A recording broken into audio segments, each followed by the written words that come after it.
어제는 새 언약이라는 제목으로 말씀을 살펴봤습니다. 새 언약은 마음판에 기록하는 것이라고 했습니다. 그리고 새 언약 아래 있는 자는 죄 용서를 받게 되고 그 새 언약은 영원히 폐하여지지 않을 것이라고 했습니다.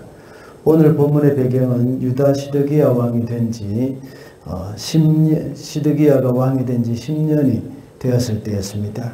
느부갓네살이 예루살렘으로 쳐들어와서 이제 성을 에워싸고 이제 모든 것이 이제 완전히 정복되기 전이었습니다. 예레미야의 예언대로 이루어지기 시작하는 것입니다. 그런데 예레미야는 궁중에 있는 시위대의 뜰에 갇혀 있었습니다. 왜냐하면 예레미야가 이 예루살렘이 멸망하고 시드기야는 바벨론으로 잡혀갈 것이라고 예언을 했기 때문입니다. 그때 하나님이 예레미야에게 또 말씀하셨습니다. 이번에는 아나돗에 있는 밭을 사라는 것입니다. 바벨론 군사들이 쳐들어와서 이 도성이 바벨론의 군사의 손에 들어가게 되었는데 밭을 사라고 말씀하시는 이유가 궁금했지만 그는 먼저 순종부터 했습니다. 때로는 하나님의 명령이 이해가 안 될 때가 많습니다. 우리의 이성으로는 납득이 안 가는 일들을 하나님이 우리에게 시키실 때가 종종 있습니다. 그럴 때 우리 성도들은 어떻게 해야 하는지 오늘은 하나님의 명령이 이해가 안 될 때라는 제목으로 말씀을 살펴보겠습니다. 첫째로 하나님의 명령이 이해가 되지 않을 때에 하나님의 음성을 분별해야 합니다. 8절 말씀입니다. 과연 주님의 말씀대로 숙부의 아들 하나멜이 그니데 뜰 안으로 나를 찾아와서 내게 부탁하였다. 베냐민 지방에 아나돗에 있는 그의 밭을 나더러 사라고 하였다. 그 밭을 소유할 권리도 나에게 있고 그 밭을 유산으로 사들일 권리도 나에게 있으니 그 밭을 사서 내 밭으로 삼으라고 하였다. 그때에 나는 그것이 바로 주님의 명령임을 깨달았다.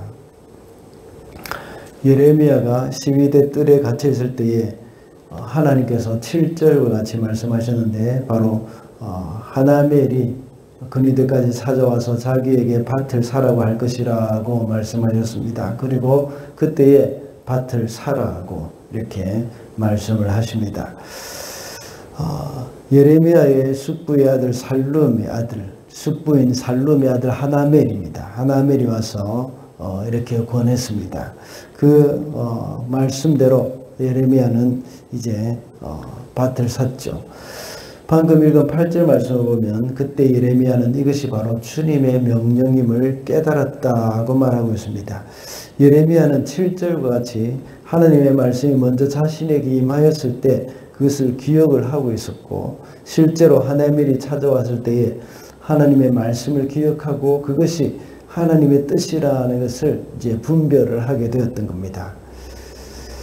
신약에 보면 예수님의 어머니 마리아가 임신했다는 소식을 들었을 때에 요셉은 가만히 끊고자 했습니다. 그때 밤에 천사가 현몽하여 나타나서 마리아에게 임신한 것에 대해서 두려워하지 말고 마리아를 데려오라고 요셉에게 말을 했죠. 그래서 요셉은 그 일이 하나님으로 인해서 된 일임을 확신하고 순종했던 것입니다. 하나님의 말씀이 임하고 그것이 정말 이해하기 어려울 때가 있습니다. 그때는 하나님이 그것을 검증해 주신다는 것을 우리가 알아야 합니다. 그때 우리는 그것이 하나님의 말씀인지 아닌지 분별할 수 있도록 해야 한다는 겁니다. 오늘날 우리는 하나님의 명령을 어떻게 분별할 수 있겠습니까? 바로 하나님의 말씀인 성경을 통해서 분별할 수가 있습니다. 하나님의 말씀이 우리의 기준이 되어서 그 말씀에 부합하는지 아닌지를 체크를 해야 합니다. 오늘날 신사도 운동이라고 해서 하나님으로부터 직통 계시를 받는다고 하는 사람들이 있습니다. 이런 사람들은 항상 조심해야 할 부분이 있습니다. 하나님이 아무리 명령을 하셨다고 하더라도 말씀에 벗어난다면 그것이 하나님의 명령이라고 할 수는 없습니다.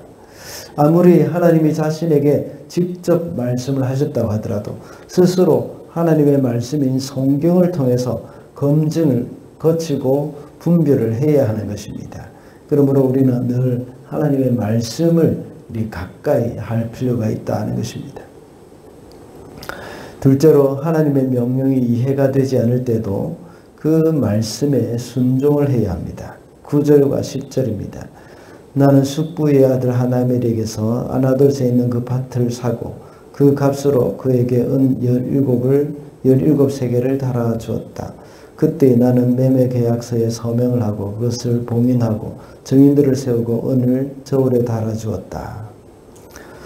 오늘 본문에 보면 하나님의 말씀이 앞뒤가 안 맞다 하는 생각이 들기도 합니다. 왜냐하면 예루살렘은 멸망을 할 것이고 모두가 포로로 잡혀가게 될 것이기 때문입니다. 그런데 땅을 사라고 하나님께서 말씀을 하십니다. 이때는 땅을 사는 것은 잘못된 투자라고 볼 수 있습니다. 현명한 재테크를 한다면 이때는 땅을 팔아야지 살 시기는 아니라는 것이죠. 그러나 예레미야는 상식적으로 이해가 되지 않는 그 하나님의 명령에 순종했습니다. 왜냐하면 앞에 대지에서 우리가 봤던 것처럼 그것은 분명히 하나님의 명령이라는 것이 검증이 되었고 분별을 했기 때문입니다. 그래서 하나님의 명령이 이해가 되지 않았지만 순종을 했습니다. 사도행전 10장에 보면 베드로가 욥바의 시몬의 집에 있을 때에 기도 중에 부정한 짐승을 잡아먹으라는 환상이 나옵니다. 그리고 이방인 고넬료가 보낸 사람을 맞이하면서 그것이 하나님의 뜻이라는 것을 알게 되었습니다. 그래서 이방인임에도 불구하고 베드로는 그를 따라 고넬료가 보낸 사람들을 따라가서 복음을 전했고 기도했습니다. 그럴 때에 처음 우리에게 행했던 것 같이 하면서 이제 성령님이 임했던 겁니다. 상식적으로 생각하면 베드로는 고넬료의 집에 가면 안 되죠. 왜냐하면 이방인이기 때문입니다. 그렇지만 앞서 말씀드렸듯이 하나님의 명령이 분명하다는 그런 확신을 가지고 있었습니다.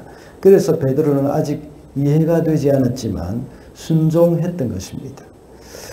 야고보서에는 하나님을 향한 우리의 믿음이 어떻게 증명이 된다고 했습니까? 바로 행함으로, 순종함으로 증명이 됩니다. 우리의 순종은 우리의 믿음의 진위를 판별하는 아주 중요한 시금석이 됩니다. 우리를 향하신 그 하나님의 신실하심에 대한 우리의 반응이 바로 순종입니다. 그러므로 하나님의 명령이 이해가 되지 않더라도 우리는 하나님의 말씀에 순종해야 한다는 것입니다. 마지막으로 하나님의 명령이 이해가 되지 않을 때에 기도로 하나님께 나아가야 합니다. 25절입니다. 주 하나님, 어찌하여 주님께서는 이 도성이 이미 바빌로니아 군대의 손에 들어가게 되었는데 저더러 돈을 주고 밭을 사며 정인들을 세우라고 말씀하셨습니까? 예레미야는 하나님의 명령이 비록 이해가 되지 않았지만 우선 순종부터 했습니다. 그리고 나서 하나님께 기도하면서 기도의 마지막 부분에 하나님께 물어보았습니다. 예루살렘이 이미 멸망하게 되었는데 돈을 주고 밭을 사라고 증인까지 세우러 가시는 이유가 무엇입니까? 하고 물었던 겁니다. 그래서 하나님은 아주 자세하게 설명을 해 주십니다. 그 내용이 26절부터 44절까지 아주 길게 나와 있습니다. 하나님의 대답의 내용은 이스라엘이 멸망하게 될 것이지만 또 반드시 다시 회복시키신다는 그런 말씀입니다. 하나님이 회복시키시는 그때에 복을 베푸셔서 이 땅을 다시 사게 될 것이다. 모든 사람들이 이 땅을 사게 될 것이라고 말씀하셨습니다. 그래서 예레미야에게 땅을 사라고 말씀하신 것입니다. 우리가 이 땅에서 일어나고 있는 모든 일들을 다 이해할 수는 없습니다. 몇 개월 전에 수요 기도회 때마다 우리가 살펴봤던 욥기를 보면 욥기는 자신에게 이런 고난이 오게 된 이유를 알고 싶어 했습니다. 그러자 하나님은 그 이유에 대해서 하나도 말씀하시지 않으시고 욥에게 많은 질문들을 하셨습니다. 그런데 욥은 마치 문제가 해결된 사람인 것처럼 반응을 했습니다. 그리고는 하나님에 대해서 말로만 들었지만 이제는 눈으로 하나님을 배웠다고 고백을 합니다. 그리고는 회개를 했죠. 욥이 알지 못하는 것은 자신의 삶에 일어나는 문제뿐만 아니라 자신의 그 고난에 대한 그 문제뿐만 아니라 그 외에도 수없이 많다는 것을 깨닫게 된 겁니다. 우리도 역시 많은 것을 알지 못하지만 하나님께 기도하면서 그 하나님의 음성을 들을 때에 문제는 해결이 되는 겁니다. 하나님과의 만남으로 모든 이해할 수 없는 문제도 저절로 해결이 되어지는 겁니다. 심지어 이해할 수 없는 그 하나님의 명령조차도 우리는 해결이 되어지는 겁니다. 오늘 본문을 보면 하나님께서는 너무나도 분명하고 자세하게 그 이유에 대해서 말씀해 주셨습니다.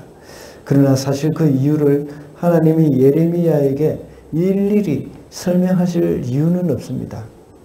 그저 절대권자 되시는 그 하나님은 명령만 하셔도 되는 분입니다. 그렇지만 그것을 설명해 주시는 이유가 뭐겠습니까?